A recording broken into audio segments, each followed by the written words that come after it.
practicals, that is, how to locate 5 element points according to TCM.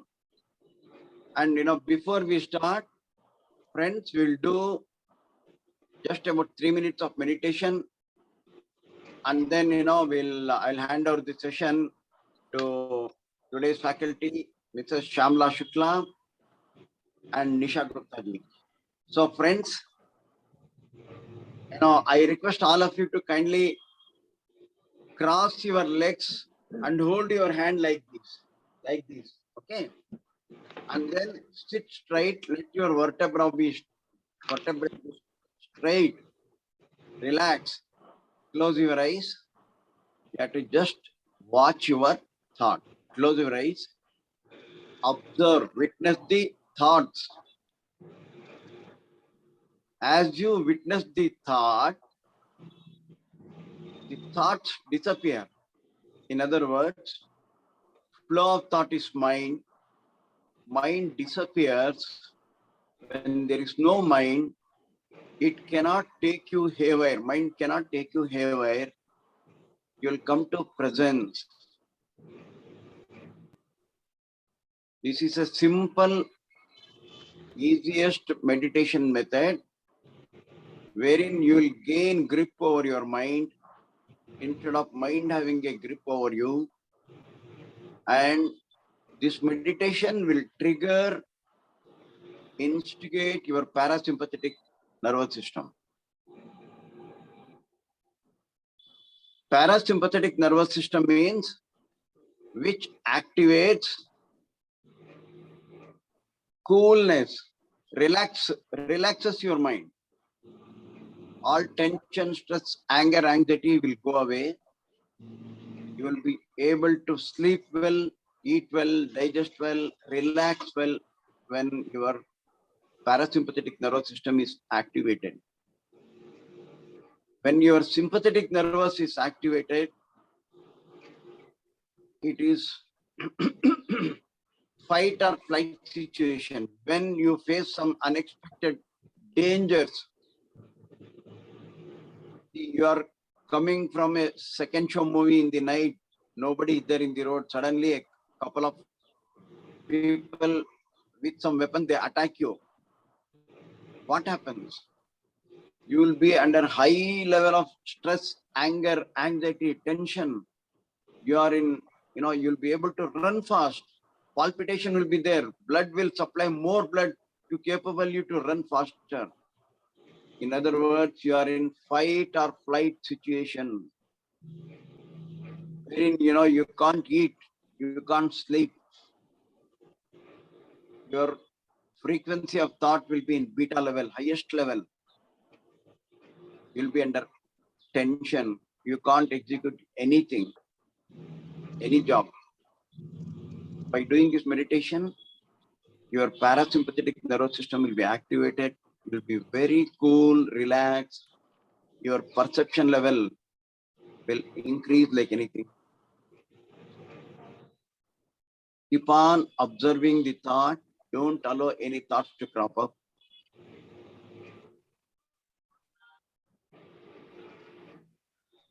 You become the master of your mind. Slowly, you will also come to know that who is witnessing the mind, thoughts. Who is the seer of thought?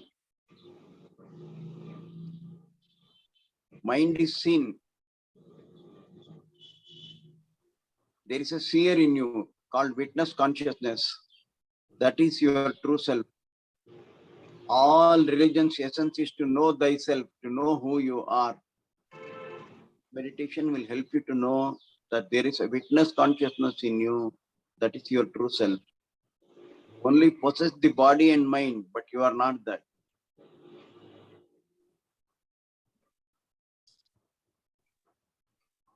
So now gently rub your palms, make a cup out of it, and close it on your eyes.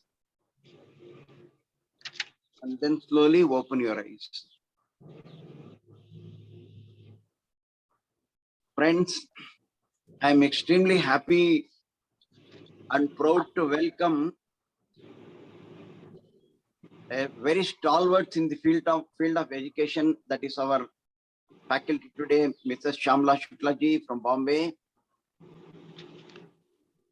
She is an expert in IELTS, that is, International English Language Testing System, wherein, and she's also an expert in PTE, that is Pearson Test of English, wherein they will teach you how to be an expert in English through listening, reading, writing, and speaking good English, so that when you go to an English-speaking country, you don't find any problem in communicating with the English people. Not only that, it helps you to read any of our Indian English textbooks and understand, pursue properly. More than that, she is, from our own aspects. She is, she has passed her advanced diploma. She is a student of master advanced diploma. She is a health coach, trainer, very good trainer in personality development, and she is a hypnotherapist also. And in overall, in general health, she's a very good consultant, and she also, like a disciple of our Samsthan, operate from a giving domain. Friends, another faculty of today, our course faculty is Mrs. Nisha Gupta ji, who is passed her master one diploma in our Samsthan and capable of teaching. In the days to come, both of them will be an asset to not only our Acupressure Shotra Shikshan Evam Upchar Samsthan, but also for Ishan. They are highly talented.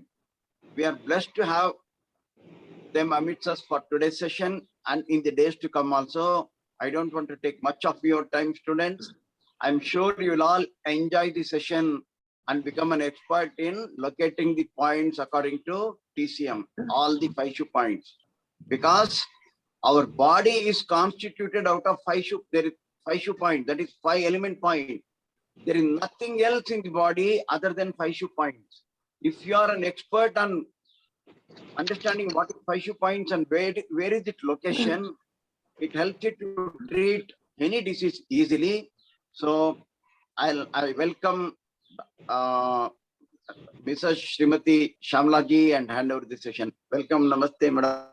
Thank you, sir. Thank you so much for the warm welcome. I'm deeply honored. Thank you so much, sir. So today's topic is about, am I audible, sir? Okay. Yeah, so today's topic is about 60 command points, that is the 5 shoe points. And in most of the protocols, we use these points. But before starting the session, I would like to invoke the energy of the creator of all that is and take the blessings of all my teachers, my parents, and Khemka sir, JP Agarwal sir, Ravindra sir, and Sai Kumar sir.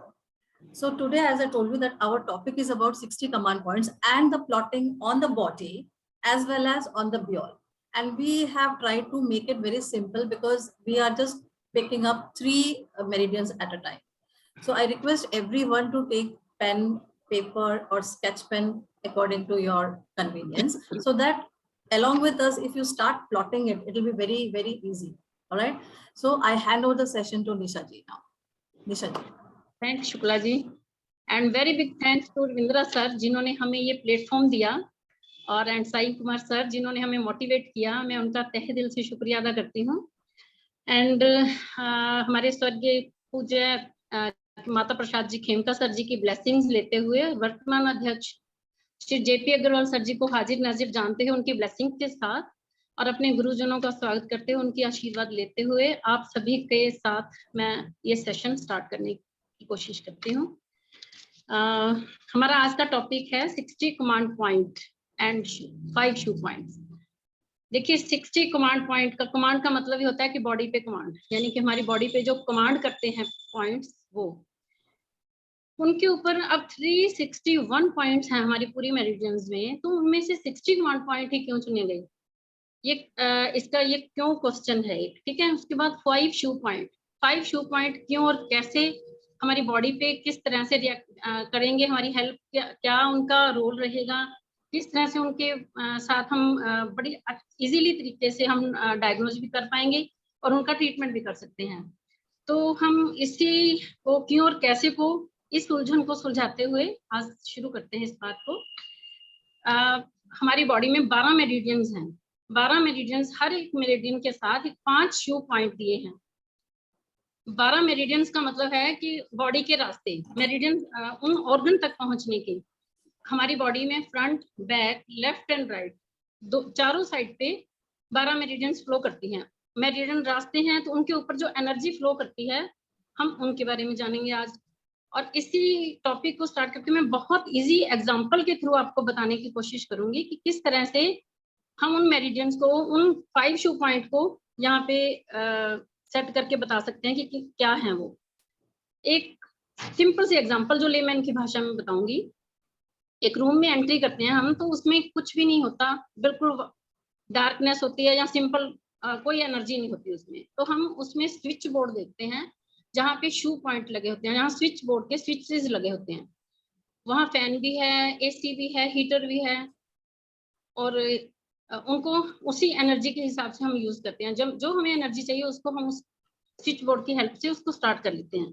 इसी तरह से वो 5 शू point हमारी body के switch board हैं जो हमारे organs तक, बल्ब जो या ट्यूब जो है वो हमारा ऑर्गन है और वो जो स्विच बोर्ड है वो हमारे यहाँ से भी एनर्जी, यहाँ से भी रास्ता है एंड एल्बो तक। 5 शू पॉइंट हमें टिल एल्बो और टिल नी स्टार्ट होते हैं और एंड होते हैं। इतनी इजी तरीके से नेचर ने हमें ये 5 शू पॉइंट दे दिए कि कहीं से भी आपको ट्रीटमेंट करना है तो बहुत इजी वे में जाके आप उनको, क्योंकि पांचों के पांचों एलिमेंट एक मेरिडियन पे हैं, हर मेरिडियन पे 5-5 एलिमेंट हैं। उन पांचों एलिमेंट्स में से जो भी एनर्जी आपकी डिस्टर्ब हुई है, बहुत इजीली उनको अपने 5 बोल से भी और बॉडी पे भी, नी और एल्बो तक पहुंचना कोई मुश्किल नहीं है, हर पेशेंट के लिए भी आप कर सकते हो इजीली। तो वहां से आप उनकी एनर्जी को, डिस्टर्ब एनर्जी को बैलेंस कर सकते हैं। बढ़ी हुई है तो कम कर सकते हैं। टोन और सिडेशन उसी पे ही आधार करते हैं, आधारित होती है। जिस तरह से आपको मैंने बताया कि अगर कोई शू पॉइंट में, सपोज करो फैन में या एसी में कोई प्रॉब्लम आ गई तो आप डायरेक्ट मीटर पे नहीं पहुंचते, आप बिल्कुल मेन स्विच ऑफ जो होता है वहां पे कभी नहीं पहुंचा जाता। हम सिर्फ यही सोचेंगे कि ये वाला जो बल्ब खराब हुआ है तो इस स्विच बोर्ड से हम देखें कि कहीं इसमें तो नहीं वायर कोई कनेक्ट ब्रेक हो गई या कोई डिस्कनेक्ट हो गई। तो जैसे हम इसको यही हमारी 5 शू पॉइंट है कि हम सारी बॉडी पे ना पहुंच के उस एक मेरिडियन के जो रिलेटेड मेरिडियन होगी, उस रिलेटेड मेरिडियन के रिलेटेड पॉइंट पे जाके आप प्रेस करके भी पता कर सकते हैं कि एक्सेस है या डेफिशिएंट है।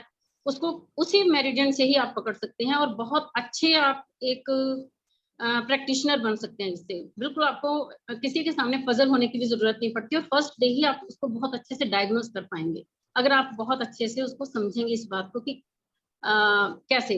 अब मेटाफिजिकल तरीके से तो मैंने बता दिया कि स्विच बोर्ड है, रूम है, आपको मुझे नहीं पता कि इसको किस तरह से आप ले पाए हैं। तो अब मैं आपको फिजिकल वे में बताती हूँ कि फिजिकल वे में आप उस एनर्जी को किस तरह से महसूस कर सकते हैं। सपोज करें आपके यहाँ पे एक पिंपल या कुछ भी अंदर सुपरफिशियल लेवल पे एक दाना सा आपको फील हुआ, लेकिन बहुत इरिटेट नहीं कर रहा, थोड़ा सा आपको पता है कि यहाँ कुछ है, वो हुई विंड एनर्जी, फर्स्ट स्टेज। आपने उसको इग्नोर किया या नहीं ट्रीट कर पाए या टाइम नहीं मिला तो उस अगले दिन, उसके अगले दिन या 5-7 घंटे के बाद कुछ भी वहां पे आपको हीट का रूप प्रकट होगा, रेडनेस आ जाएगी उसी एरिया पे। यहाँ पे आपको वो पिंपल पहले सुपरफिशियल लेवल पे फील हो रहा था, जैसे आपको वहां पे रेडनेस होगी तो हीट की एनर्जी है रूप, वहां पे आपको रूप प्रकट हुआ। अब हॉटनेस भी यहाँ पे, क्योंकि अपनी एनर्जी हमने तो बात आज नहीं करनी हॉटनेस की, पर वहां पे हॉटनेस भी आएगी। सेकेंड डे आपको वहां पे उभरा हुआ स्वेल, थोड़ा सा उभरा हुआ सा पार्ट फील होगा जो वहां पे ऐसा लगेगा कि रेडनेस बढ़ गई है। फिर थर्ड डे आपको वहां ह्यूमिडिटी अपना डोमिनेट करती हुई उस एरिया को फील होगी। वो ह्यूमिडिटी किस रूप में, पस फॉर्मेशन होगी, वहां पे थोड़ा सा बढ़ के जो रेड हो चुका था वहां पे पस का रूप बन जाएगा, वहां पे आपको ह्यूमिडिटी फील होनी शुरू होगी, वहां पे वो पेनफुल एरिया हो जाएगा। अब ड्राइनेस ने तो आना ही है, जब ह्यूमिडिटी आ गई तो ड्राइनेस कैसे पीछे रहेगी, वो तो एनर्जी का स्टेज है, हमारी 4th स्टेज आएगी ही आएगी। वहां पे जैसे ही वो फटेगा 2-1 दिन बाद, 3 दिन बाद, जैसे जैसे ऊपर फॉर्मेशन को टाइम लगेगा तो वो फटेगा, वहां से फिर ड्राइनेस बाहर होगी, स्किन ड्राई हो जाएगी साइडों की, और वाटर एलिमेंट भी आएगा, तो 3-4 दिन के बाद या 2 दिन के बाद वहां पे वाटर आपको फील होगा कि वो फर्स्ट जो बनी थी वो फट चुकी है, जो एरिया वहां से वाटर आपका हल्का हल्का निकलता है।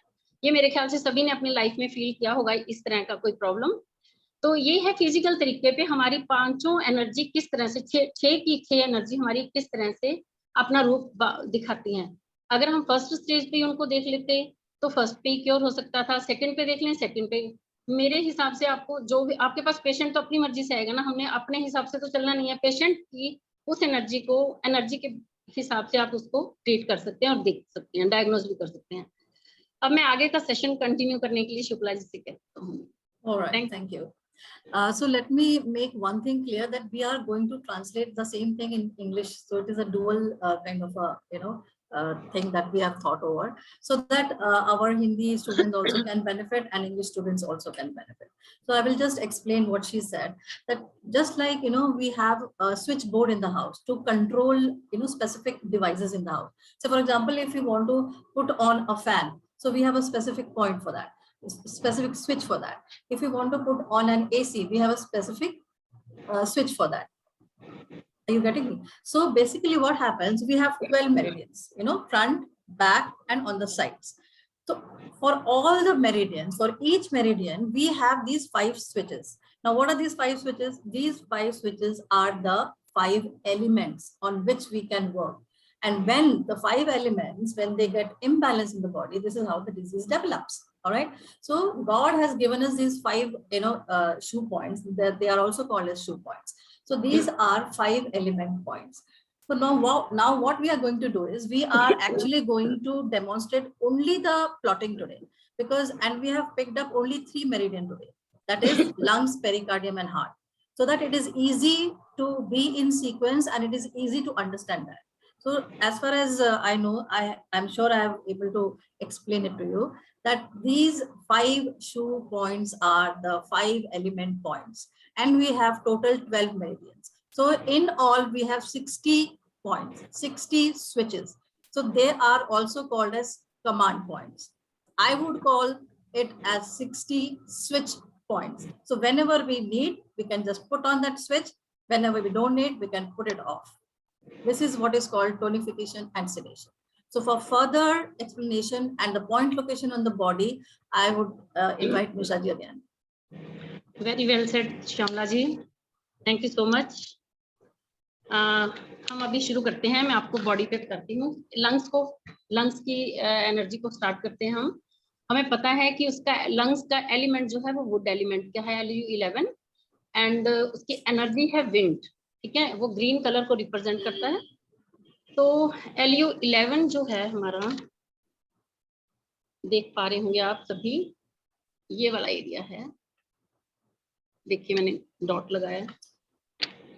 Priyanka ji, if you could just pin Nisha ji, so that it is like, the points can be visible. Priyanka ji, I don't know how to do it actually.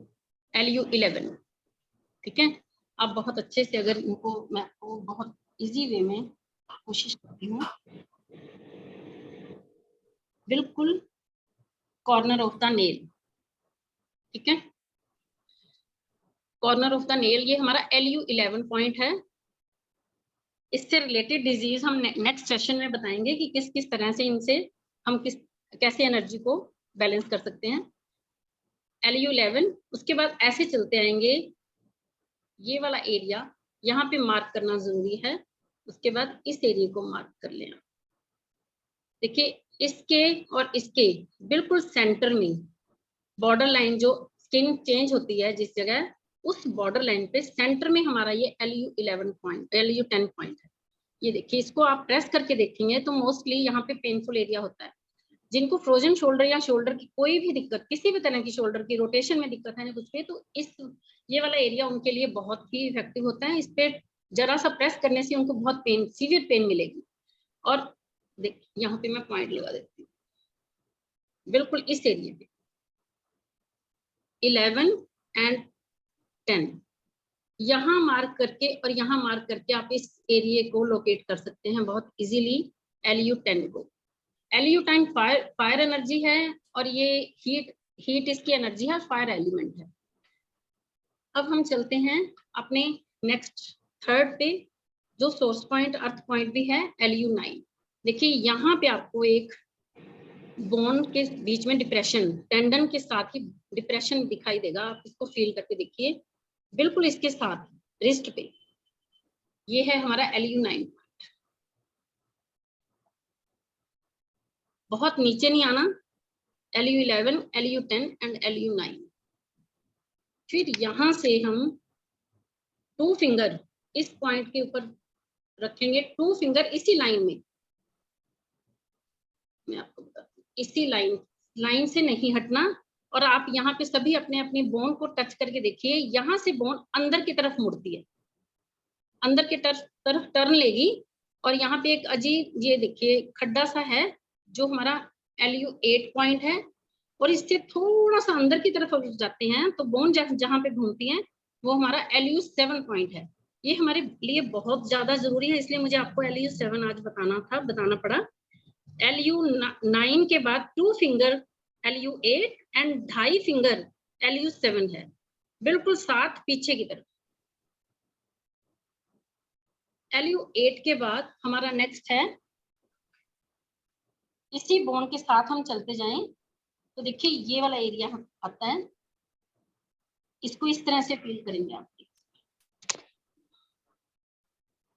ये देखिए बिल्कुल साइड पे नहीं है, एक थंब की दूरी है, और यहाँ पे आपको डिप्रेशन मिलेगा, और वहां पे भी पेनफुल होता है। ये LU5 मोस्टली पेनफुल है, बहुत ही सेंसिटिव पॉइंट है। हमारे जितने भी एक्टिव पॉइंट्स हैं सारे ही सेंसिटिव हैं, और जिनको उससे रिलेटेड कोई प्रॉब्लम है उनको ये कुछ ज्यादा पेन होती है। तो यहाँ पे मैं पॉइंट की लोकेशन दिखाते हुए, ये देखिए इस तरह से ये पॉइंट है हमारा LU5। अब मैं आपको एक बार दोबारा बताती हूँ। LU11, LU10, LU9 fire and source point, LU8 metal and horary point इसका, और LU5 ये बिखर गया। Okay, next meridian. अब हम आते हैं पेरिकार्डियम पे। हमारी नेक्स्ट मेरिडियन पेरिकार्डियम। पेरिकार्डियम के लिए हम ये वाला पॉइंट है, ऊपर वाला एरिया हमें थोड़ा सा छोड़ना होता है, उसके बाद जो सामने से विजिबल हो सके पॉइंट, इस तरह से जैसे मैंने हाथ किया हुआ है आपके सामने, तो आपको बिल्कुल थोड़ा सा क्लियरली दिखाई दे रहा है। हम इसको लाइन ड्रॉ करके भी देख सकते हैं कि ये पॉइंट हमारा कहाँ पे है, ये हमें विजिबल होना चाहिए। और जो हमारी ये फिंगर है, इस फिंगर के बिल्कुल साथ हमारी लाइन दिखनी चाहिए हमें लाइन, तभी हमारे ये पॉइंट इस पे पेरिकार्डियम पे आ सकते हैं, अदरवाइज वो नहीं पता चलेंगे। क्योंकि आगे हमने ब्योल पे जब करना है तो ब्योल से हमें ये लाइनें खींचनी ही पड़ेंगी, तब मैं आपको बताऊंगी। ये पेरिकार्डियम 9, जब आप इस फिंगर को इस तरह से फोल्ड कर लेंगे, ये बहुत इजी लोकेशन का मेथड है। अगर आप इस फिंगर को इस तरह से फोल्ड करते हैं तो इस एरिया पे आपकी फिंगर आती है, और ये जो बोन है मेटाकार्पल की जो बोन होती है ये वाली, इनके बिल्कुल साथ डिप्रेशन में ये हमारा पॉइंट आता है पेरिकार्डियम 8। ये देखिए P9 P8। फिर हमें थोड़ा सा ये मेरिडियन घूमती है इस तरह से, सेंटर में आएंगे, और बिल्कुल सेंटर इक्वल डिस्टेंस पे बिल्कुल सेंटर जो आता है ये हमारा P7 पॉइंट। P7 के बाद P5, यहां से आप 4 फिंगर अपनी रखेंगे तो स्मॉल फिंगर यहाँ पे आपकी आती है, ये है हमारा P5। लेकिन इसको 3 फिंगर पे अगर आप रखते हैं तो ये P6 होगा, और 4 फिंगर रखते हैं तो P5 होगा। ये P5 बहुत इजी है लोकेट करना, इस तरह से आपको बड़े आसानी से पता चल रहा होगा। मैं अभी आपके निशान लगा के करती हूँ। ये है P5। इसके बाद हम एल्बो पे पहुंचते हैं। आप जब एल्बो पे पहुंचेंगे तो इसको आपको इस तरह से फोल्ड करना पड़ेगा, तो यहाँ आपको टेंडन फील होगा। Small finger at joining ring finger वाली साइड पे आपको टेंडन ऐसे फील होगा। आप अपने अपने बाजू पे फील करके देख सकते हैं। टेंडन के थोड़ा सा नीचे इस साइड, ये देखिए हाथ मेरा टेंडन के बिल्कुल नीचे, बहुत बिल्कुल साथ ही टेंडन पे ये हमारा P3 पॉइंट है। ये देखिए यहाँ पे मैंने निशान लगाया है P3। एक बार फिर से दिखाती हूँ मैं आपको सभी। P9 सामने से देखिए दिख रहा है, P9, P8, P7, P5 and P3, pericardium 3। अब आते हैं हम हार्ट मेरिडियन, तीसरी मेरिडियन हमारी। थर्ड मेरिडियन जो है उनका P9 जो स्टार्ट होता है बिल्कुल कॉर्नर ऑफ द नेल। देखिए बहुत ध्यान से, क्लियर दिखाई दे रहा है ना? P9 यहाँ और H9 यहाँ पे। इसके बाद आपने यहाँ पे भी फिंगर को फोल्ड करना है। हमारी फिंगर ऑटोमेटिकली P8 पर पहुंच जाती है, H8 पर पहुंच जाती है, H8। ये देखिए यहाँ से आपको बीचों बीच ये वाला एरिया, इस बोन मेटाकार्पल बोन और इस बोन के बिल्कुल बीच में यहाँ पे हमें अपना H8 पॉइंट मिलता है।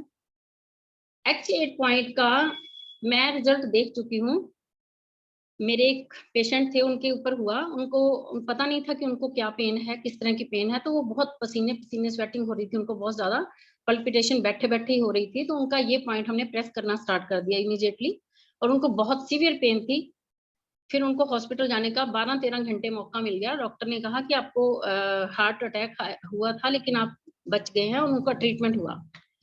तो ये पॉइंट इतना काम करता है, आपको बड़ी मुश्किल वाली हालात से, बाथरूम में डेथ ना हो जाए उससे बचाया जा सकता है। एकदम से आपको पता चल जाए तो उनका ये पॉइंट प्रेस कर सकते हैं।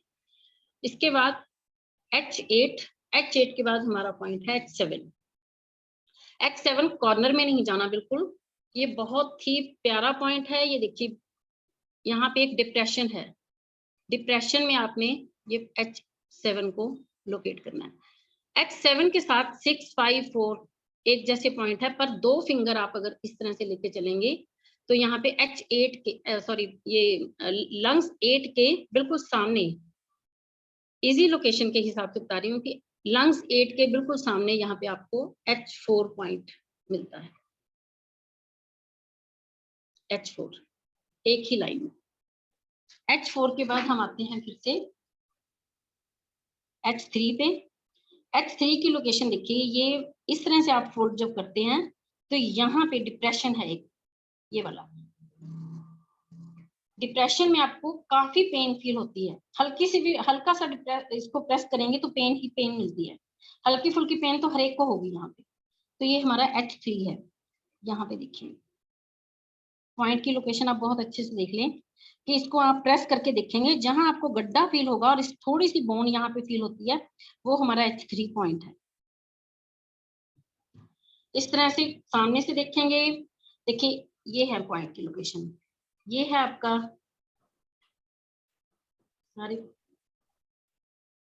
ये है हमारे पॉइंट की location LU5, P3 and H3। ठीक है, आई होप कि आपको अच्छे से पता चला होगा। अगर किसी पॉइंट की लोकेशन में आपको प्रॉब्लम आई है या नहीं पता चला तो आप शुक्ला जी आपको पीपीटी के थ्रू अभी आपको और क्लैरिफिकेशन देंगी, उससे आपको क्लियर हो जाएगा। अगर फिर भी क्लियर नहीं होता तो आप सेशन के लास्ट में हम क्वेरी सेशन रखेंगे, या फिर आप किसी भी तरह से लिख के रख लें, ग्रुप में भी डाल सकते हैं, तो आपकी हर प्रॉब्लम को, हर क्वेरी को सॉल्व किया जाएगा। Thank you so much. Continue Shukla ji. So for that, let me share the PPT.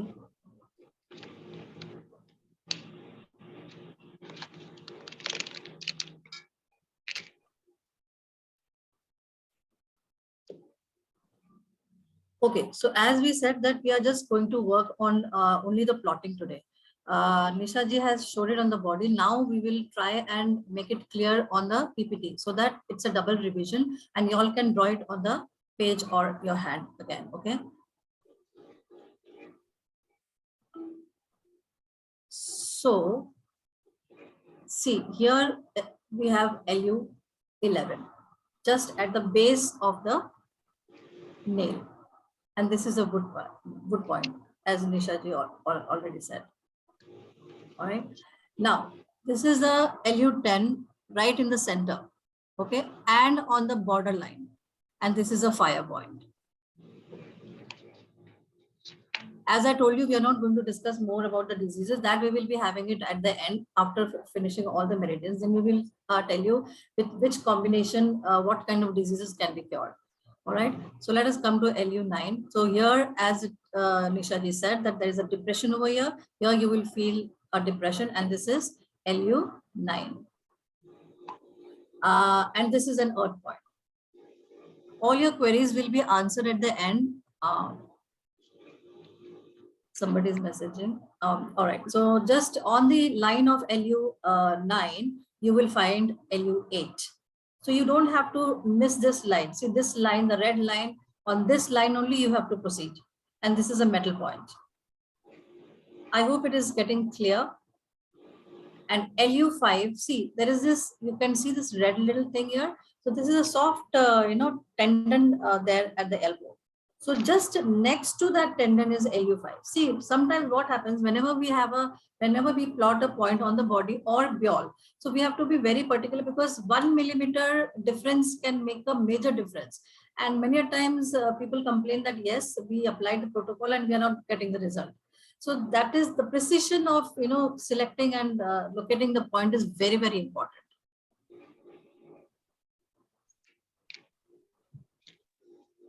Now let us talk about pericardium. So this is P9. So when you, locate P9, it should be visible when you put your hand straight here, okay?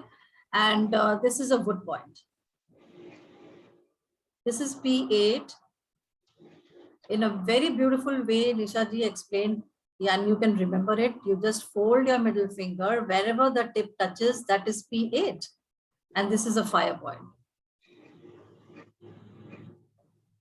And on the same line, you have to go proceed on the wrist, there we have P7.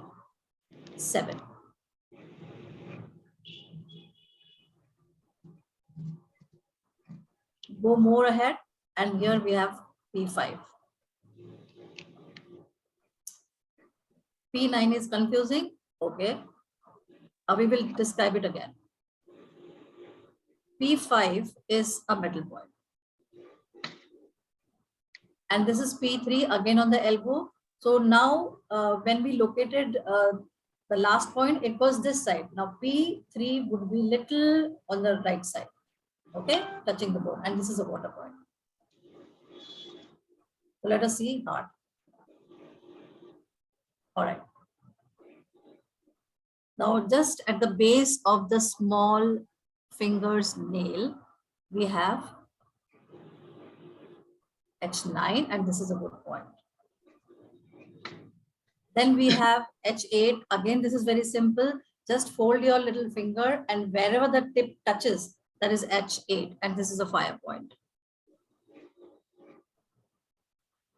Then here again at the wrist, on the wrist at the corner, on the front side, we have H7, and this is a yawn source point.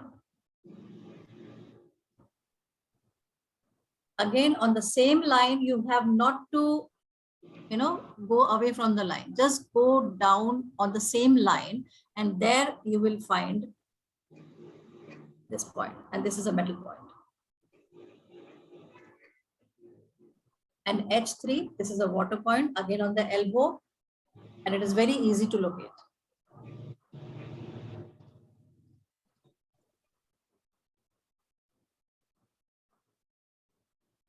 All right. So before we proceed, now we are going to, show you the plotting on the Briol. Now see, when we plot the points on the Briol, it's like, sometimes it's so confusing. We just can't know which line to choose, how much millimeter away, or, like the precision, to have a precision is so difficult. So today we have made it little simple. Nisha ji will be showing it on the finger, and we have not taken any other diagram from the internet or something, but then we have actually plotted it properly, drawn it properly, so that it is very, very easy for you to understand. Okay, so over to you, Nisha ji. Thank you, Shyamala ji.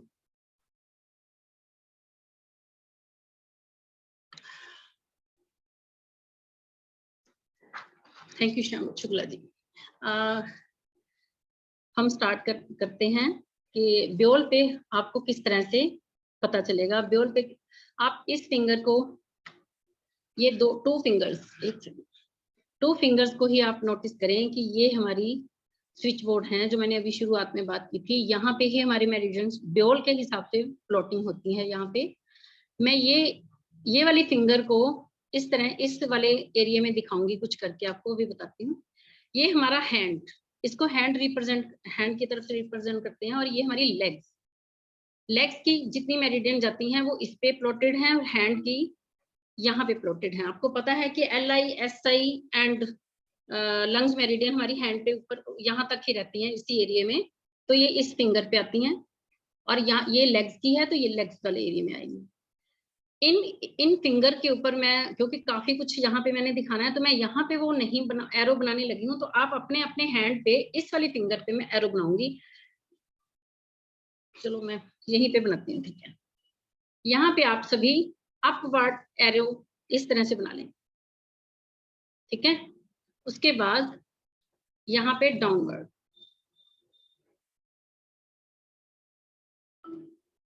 उसके बाद यहाँ पे फिर से upward, फिर से downward.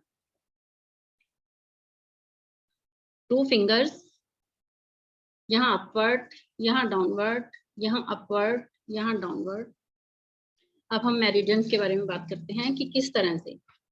देखिए, आपकी heart, lungs, heart, pericardium and lungs यहाँ से जाती हैं, और यहाँ से वो अपवर्ड होती हैं, यहाँ पे आके खत्म हो जाती हैं। यहाँ से फिर नेक्स्ट 3 मेरिडियंस यहाँ से शुरू होती हैं, और यहाँ पे डाउनवर्ड आते हुए यहाँ से जाके वो फेस पे खत्म हो जाती है। Triple warmer, LI and SI। और यहाँ से फिर 3 मेरिडियन स्टार्ट होती हैं, UB, GB एंड स्टमक। यहाँ से स्टार्ट होके वो इस तरह से बैक साइड से जाके यहाँ अपवर्ड जाती है, यहाँ पे वो खत्म हो जाती है। अगर आपने इस तरह से बहुत ध्यान से इसको समझा तो आप लाइफ में कभी भी मेरिडियंस के फ्लो को भूलेंगे नहीं, और ये फ्लो आपके हमेशा काम आएगा। आपको फ्लो के बारे में हमेशा पता होना चाहिए कि किस तरह से आप, कौन सा अपवर्ड है, कौन सा डाउनवर्ड है, कौन सा फिर अपवर्ड है, कौन सा डाउनवर्ड है। यहाँ पे हमने वो मेरिडियन, यांग ऑर्गन की जो मेरिडियन थी वो हमने खत्म कर दी, और यहाँ से हमारी लीवर, स्प्लीन एंड किडनी, उनकी एनर्जी का फ्लो स्टार्ट होता है।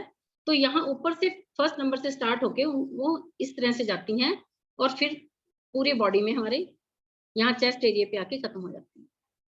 ये है हमारा बॉडी का मेरिडियंस का फ्लो। अगर आपको भी एक बार में मैं और बताती हूँ ताकि आपको अच्छे से पता चल जाए। एक सेकंड, देखिए, अपवर्ड, डाउनवर्ड, फिर अपवर्ड, फेस पे आके खत्म, फिर फेस से 3 मेरिडियन, यांग मेरिडियन को हमने उठाया, यहाँ से अपवर्ड, यहाँ पे आके खत्म, और यहाँ से 3 मेरिडियन स्टार्ट, और यहाँ डाउनवर्ड जाते हुए पूरी बॉडी में फ्लो। यांग है एरिया, आपको पता है कि इन है हमारा, तो इन मेरिडियन की बात हम कर रहे हैं इस टाइम। आज हम इन मेरिडियन की बात करते हैं। तो हम इस एनर्जी को लंग्स की, हार्ट की एंड पेरिकार्डियम की, इस एनर्जी के फ्लो की बात करेंगे। यहाँ से ही स्टार्ट करते हैं। अगर आपको फ्लो के बारे में कोई कंफ्यूजन है तो आप हम करके बता सकते हैं, या मैसेज करके बता सकते हैं, मैं अगेन बता दूंगी। तो क्लियर है तो ओके, क्लियर। कोई एक मैसेज कर दें फिर मैं आगे बढ़ूँ। It is clear, Nisha ji, you can go ahead. Okay, देखिए, अब हम बात करेंगे तीनों मेरिडियंस की, जो हमारा आज का टॉपिक है। तो उसके लिए हमें यहाँ पे लाइन ड्रॉ करनी पड़ेगी, क्योंकि मैं लाइन ड्रॉ करने के हिसाब से ही आपको बताना चाहती हूँ, ताकि एक्यूरेट पॉइंट आपको लोकेट हो सके।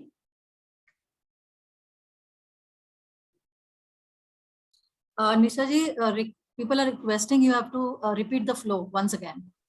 Oh, okay. हाँ. Okay. एरो तो अब मैं नहीं बना पाऊंगी क्योंकि मैंने लाइंस बना ली हैं, ऐसे ही बता रही हूँ। हमारी तीनों मेरिडियन जो इन मेरिडियन हैं, जिनकी आज टॉपिक है हमारा, वो बात कर रहे हैं, वो यहाँ से अपवर्ड फ्लो होता है, ऊपर की तरफ जाती हैं। H1, P1 एंड वो यहाँ डोर्सम एरिया से स्टार्ट होती हैं सारी की सारी, LU1, ठीक है। अपवर्ड फ्लो होता है और यहाँ पे आके उनका एंड होता है। नर्व एंडिंग भी होती है यहाँ पे, हमारे पूरे ये जिंगल पॉइंट जो है इनमें नर्व एंडिंग है, तो ये फ्लो हमारा ऊपर, इनका फ्लो यहाँ पे आके खत्म होता है, ऊपर की तरफ जाती है। फिर 3 यांग मेरिडियन जो हैं वो वहां से फ्लो स्टार्ट होता है और नीचे की तरफ जाती है। नीचे की तरफ जाके उनका फेस पे, हमारे सभी को पता है कि फेस पे ही उनका एंड है, तो ये हमारा फेस है, ठीक है, एक्यूप्रेशर के हिसाब से। तो यहाँ से वो मेरिडियन फ्लो करते हुए इस साइड इस तरह जाती हैं और फेस पे आके एंड हो जाता है उनका। वो 3 मेरिडियन आपको पता है, आगे चल के बताएंगे, मैं एक बार बता चुकी कि कौन सी हैं तीनों, ठीक है। फेस पे एंड हो जाता है उनका। फेस से हम 3 और यांग मेरिडियन जो उठाते हैं, उनका फ्लो इस तरह से जाते हुए ऐसे अपवर्ड जाके यहाँ पे उनका फ्लो खत्म हो जाता है जिंगल पॉइंट पे। यहाँ से फिर 3 इन मेरिडियंस हमारी स्टार्ट होती हैं, उनका फ्लो डाउनवर्ड जाते हुए 1 पॉइंट से SP1, liver 1 and kidney 1 and liver 1, यहाँ से उनका फ्लो डाउनवर्ड जाके हमारी चेस्ट एरिया पे जाके खत्म हो जाता है। क्लियर? अगर अभी क्लियर नहीं है तो आप रिकॉर्डिंग सुनना, फिर बहुत अच्छे से क्लियर हो जाएगा। अगर फिर भी क्लियर ना हुआ तो आप क्वेश्चन डाल सकते हैं, तब भी मैं बताऊंगी, ठीक है। अब हम मेरिडियंस के उन पॉइंट्स पे आते हैं जिनकी आज चर्चा चल रही है, कि उन पॉइंट्स को, एक्यूरेट पॉइंट्स की किस तरह हम लोकेशन करें, लोकेट करें उनको। आपने ये ऊपर वाला एरिया, टिप एरिया जो है वो छोड़ देना है। ये हमारा ब्रेन का एरिया है, हम इस पे ब्रेन को शांत करने के लिए वो टॉपिक अलग से होगा, अलग करते हैं काम। तो यहाँ से हमारी क्लियर, हमारा LU11 पॉइंट स्टार्ट होता है। देखिए ये वाला LU11 पॉइंट स्टार्ट होता है। आपने सेंटर में इस तरह से, ये वाली लाइन सेंटर में इस तरह से लाइन ड्रॉ करनी है।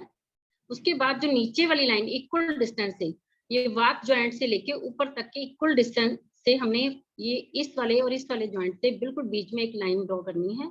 हमारा जो LU10 पॉइंट है ना, वो इस लाइन से स्लाइटली ऊपर आता है, बिल्कुल सेंटर वाली लाइन के नीचे, और जो मिडल लाइन है ये खींची हुई बीच वाली, इसके थोड़ा सा साथ में, ये LU10 पॉइंट है। देखिए बहुत गौर से देखिए, ये है हमारा वात जॉइंट और ये है हमारा सेंटर ऑफ द फिंगर। वात जॉइंट और सेंटर के बिल्कुल बीच में LU10, ठीक है। अब आ गया LU9। LU9 हमारे वात जॉइंट के ऊपर आएगा, ये वाला। निशा जी एक बार और रिपीट कर दीजिए, और थोड़ा धीरे धीरे। ओके देखिए LU11, ये है हमारा LU11, जो हमने ये लाइन ड्रॉ की है इस वाले एरिया से नीचे, ये वाला ब्रेन का एरिया जो मैंने बताया था, इस वाले एरिया के नीचे जो हमने ये लाइन ड्रॉ की है, ये है हमारा LU11 पॉइंट, ठीक है। अब हम आप सभी मैसी करें अपने हाथों को, आपको पता चलेगा, उससे ही आपको पहचान होगी कि किस तरह से आपने लोकेट एक्चुअल पॉइंट को करना है। अगर आप ग्रुप में डाल सकें अपने हैंड्स को तो प्लीज जरूर क्लिक करके बताना। ये हमने सेंटर में एक लाइन खींच दी, सेंटर के और इस लाइन के बीच में आप यहाँ पे एक लाइन ड्रॉ करें, और फिर इसके और वात जॉइंट के बिल्कुल बीच में एक लाइन ड्रॉ करें। इस तरह से हमारी 1 2 3 4 वात जॉइंट के साथ मिलके 5 लाइन हो गई। जब हमने LU11 यहाँ पे देखा, ये वाला कॉर्नर, देखिए कॉर्नर है, तो सेंटर वाली लाइन को छोड़ते हुए इस लाइन पे हमारा LU10 पॉइंट है, लाइन से थोड़ा सा ऊपर, पेन की नोक जितना ऊपर बस, ये हमारा LU10 पॉइंट है। ये है हमारा LU9 बिल्कुल जॉइंट पे, ये बहुत इजी है, इसको भूल के आप यहाँ पहुंचे। ये है हमारा LU5 फिफ्थ जॉइंट पे, एल्बो पे, ठीक है। LU5, LU11, ये क्लियर। अब आते हैं हम अपना मेटल पॉइंट का जो सभी को उसमें ही दिक्कत आती है, बाकी सब क्लियर कर लेते हैं इजीली। तो ये वाला पॉइंट हमारा ये वात जॉइंट से लिटिल बिट, वहां पे तो मैंने बताया कि 2 फिंगर बॉडी पे, तो यहाँ पे हमने आईडीए से करना है। मैं आपको इसमें भी लाइन ड्रॉ करने के लिए बताती हूँ। लाइन ड्रॉ करेंगे, ऊपर वाली लाइन और नीचे वाली इक्वल लाइन डिस्टेंस होगा। जल्दी जल्दी में मेरा थोड़ा सा देखो इक्वल नहीं हो पाया। यहाँ पे जो ऊपर वाली लाइन है, सेंटर वाली लाइन जो है उससे ऊपर ये वाली जो लाइन है, ये हमारा LU8, ये है वात जॉइंट, और ये है हमारा LU8 जो पहली लाइन ड्रॉ करेंगे। सेंटर में लाइन ड्रॉ की, ठीक है, ये वात जॉइंट और पित्त जॉइंट के बिल्कुल बीचों बीच सेंटर में एक लाइन ड्रॉ किया अपने। सेंटर और इस वात जॉइंट के बीच में एक लाइन ड्रॉ करनी है, उसके ऊपर हमारा LU8। लंग्स मेरिडियन को एक बार मैं फिर से बताती हूँ, और भी इजी तरीके से कोशिश करती हूँ हाथों को आपकी स्क्रीन के सामने लेके आ सकूं। देखिए ये है LU11, ये जो ये नाखून है ना पीछे वाला हमारा, इसके थोड़ा सा लिटिल बिट ऊपर आता है, बिल्कुल हल्का सा, ये हमारा LU11, ये हमारा LU10 वात जॉइंट से थोड़ा सा ऊपर, फिर वात जॉइंट पे LU9, फिर LU5 फिफ्थ जॉइंट पे, फिर इनके बीच में 4 लाइन हमने ड्रॉ की, सेंटर लाइन ड्रॉ की, एक ऊपर, एक उसके बिल्कुल एक नीचे, सेम इक्वल डिस्टेंस पे, और जो ऊपर वाला ये सेंटर वाली लाइन से ऊपर वाली लाइन ड्रॉ की थी, उसके ऊपर हमारा LU8 पॉइंट आता है। क्लियर? चलिए अब हम पेरिकार्डियम पे पहुंचते हैं। पेरिकार्डियम स्टार्ट करने से पहले बताइए, क्लियर हो गया तो फिर मैं आगे बढ़ूं। यस, आप आगे बढ़िए। ठीक है, अब हमारा पेरिकार्डियम एरिया P9, ठीक है, ऊपर जो लाइन हमने ड्रॉ की है वो P9 है। इसमें बहुत मुश्किल नहीं, बहुत इजी है। ये जो सेंटर वाली लाइन थी वो P8, जो वात ज्वाइंट है सेंटर वो P7। उसके बाद क्या है, जो सेंट्रल लाइन हमने ड्रॉ की थी, हमारा यहाँ पे थोड़ा सा चेंज होता है। LU जो 8 है वो ऊपर रह जाएगा, और जो P5 है हमारा वो सेंटर में आता है बिल्कुल। P6 ऊपर आएगा, ऊपर वाली लाइन पे P8 के सामने और LU8 के सामने, और P5 सेंटर वाली लाइन पे आएगा। उसके बाद हमारा P3 पित्त जॉइंट पे आता है। देखिए एक बार फिर से, P9 P8 सेंटर में, P7 वात जॉइंट पे सेंटर में, P5 सेंटर में, और P3 पित्त जॉइंट। अब हार्ट की मेरिडियन, ठीक है, हार्ट पे ये H9, ये देखिए बिल्कुल फिजिकल पे और क्लासिकल पे यहाँ था, और यहाँ पे हमारा adjoining middle finger towards middle finger, ये है हमारा H9। H9 से बिल्कुल सेंटर वाली जो एरिया है वहां पे H8, उससे नीचे वात जॉइंट पे H7, बिल्कुल सेंटर में H4, सेंटर से जरा सा ऊपर है, ये सेंटर से थोड़ा सा ऊपर, लेकिन जो सेंटर के और वात जॉइंट के बिल्कुल बीच में लाइन है उससे थोड़ा सा नीचे। यहाँ पे आपको क्या करना होगा, खुद थोड़ा सा सोचना पड़ेगा, क्योंकि 4 7 6 5 4 इकट्ठे मैग्नेट लगेंगे, तो जो ये बीच वाली लाइन ड्रॉ की हुई है उसके ऊपर ऊपर लगने चाहिए सारे। तो इसका मतलब है कि ये वाला जो हमारा बीच वाला पॉइंट है उससे थोड़ा सा ऊपर, बॉडी पे बिल्कुल सामने सामने है, लेकिन यहाँ हाथ पे थोड़ा सा नीचे आ जाता हुआ LU8 से। फिर H3, ये रहा H3 फिफ्थ जॉइंट में। एक बार फिर से देखिए, H9 H8 मिडल में, H7 वात जॉइंट के पास, H4 जो है मिडल से थोड़ा सा ऊपर, मिडल लाइन जो क्रॉस की थी, और H3 फिफ्थ जॉइंट पे।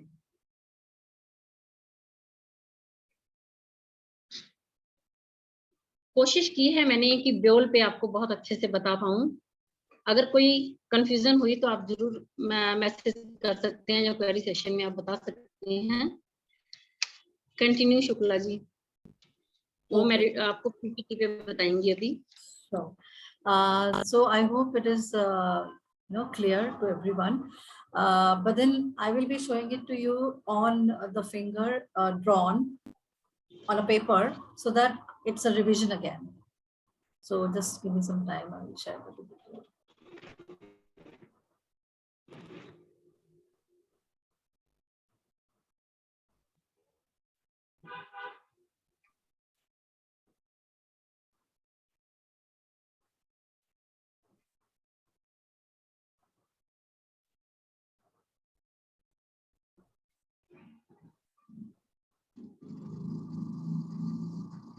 All right. So I hope it is clear to everyone. Yes.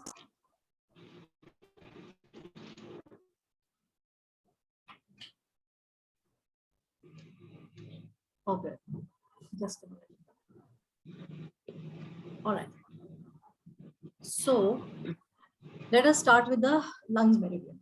So as Nisha ji said, you have to first, draw this line, and from here you have to leave this much area on the top. Okay. Now draw a line parallel to your this finger here. Okay, at the corner, and let us just see now at the tip. Here we have LU11, which is a wind point. Okay, one more thing. From the Vad joint till this top line, you again make equal sections. Then from Vad joint to the pit joint, again make equal sections. So it will be easy for you to plot it. So eventually what you do is you, couple of days you start plotting it on your finger, and, practice it. So then you will learn it. And that is the reason we just picked up only 3 meridians at a time, so that it is very easy for us to understand. And now I have, compiled it together so that you can understand the difference, and it will be much easy to, remember also. Okay. So the first point is LU11, that is a wind point. I'm pretty excited because this is the drawing that I made, and then, to make everyone clear that, yeah, this is the location. Many a times when we are showing it on the hand, on the finger, it is like not so much visible, or there are some drawbacks. But then this is how then we came up with this idea. I hope you like it. All right. So this is LU11, and leave one line, come to the next line. This is LU10, which is the heat point. On the Vata joint, we have LU9. Then on the next line, as I told you, if you make lines, if you make sections, it will be very, very easy for you to plot it. Then this is LU8, which is a dryness point. Correct? Now let us come to pericardium. Pericardium, plotting pericardium points, 5 shoe points are very, very easy. See, it is in the center. You have to again make a line on the center, do the partition properly, leave the top area empty. From here you make a line and make sections, equal sections from Vat joint to the top line. Then from the Vat joint to the Pitta joint, again equal sections. Okay. So this is P9. P9 is wind point. Okay. Can you see the point over here clearly? Okay. P8 is heat point. It is right in the center. You will find some, protrusion here on the finger. So that is again easy to locate. All right. Now this is P7. This is on the Vat joint, and this is humidity point. Then leave one line. Okay. Then this is P5, which is a dryness point. Then come on the Pitta joint, right in the center. This is P3, coldness point. Okay. Now let us check the heart meridian. Now again, make sections, leave this top area, make a straight line over here, Vat joint and Pitta joint. Make equal sections so that it is easy to plot. All right. So H9 is again at the top. This is the wind point. H8. Now when you make 3 sections, so you will remember that the middle middle section is H8. You will never forget. Then this is H7 on the Vat joint, which is a humidity point. Then again, when you have made a section from the Vat joint to the Pitta joint, then again it will be easy for you to locate H4. Okay, the next line is H4, which is a dryness point. And then of course, H3 is at the Pitta joint. I hope it is clear. We have made our effort to make it as clear as possible. All right, so this is all for today. Now, today we have covered only 3 meridians so that, you know, it's like easy. Now, I want everyone to plot it on the finger or on the paper and post it in the group so that we can correct it. It will be again very, you know, helpful. If you want our help, we are ready to help you. Apart from that, as I told you at the end, you know, we will be combining all the meridians and we will be explaining how to use those points. So we will be having 4 classes. Today we covered 3 meridians. Next class will be another 3 meridians. Next class will be, you know, another 3 meridians, and the next class would be another 3 meridians. So that it is very, very clear. We will not be talking about protocols or diseases. Maybe in some next sessions, you know, if God will, you know, we will definitely have that. Okay. So that is all for today. I hope you liked it. It was a small effort to, you know, make it as simple as possible.